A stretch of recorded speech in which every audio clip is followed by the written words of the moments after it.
Tupperware బాక్సెస్లో నేను కొత్తిమీర పెట్టానండి. ఈ కొత్తిమీర ఎగ్జాక్ట్లీ 15 డేస్ అవుతుంది. 15 డేస్ అయినా ఇలానే గ్రీన్గా ఉంది. చూడండి ఎంత గ్రీన్ ఉందో. అదే మనం వేరే ప్లాస్టిక్ బాక్స్లో పెట్టినప్పుడు ఏంటంటే తొందరగా ఎల్లో కలర్ వస్తుంది మనకి.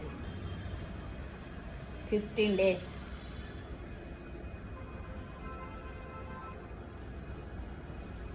The air tight liquid type smart store container 1 litre capacity.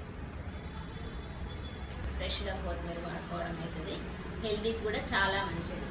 అదే మనం ఎల్లో కలర్లా స్మెల్ లేకుండా ఉన్న కొత్తిమీర తింటే దాంట్లో ఏం విటమిన్స్ ఉంటాయండి? అన్ని విటమిన్స్ అన్నీ దాంట్లో ఉన్న ప్రోటీన్స్ అన్నీ లాస్ అయిపోతాయి.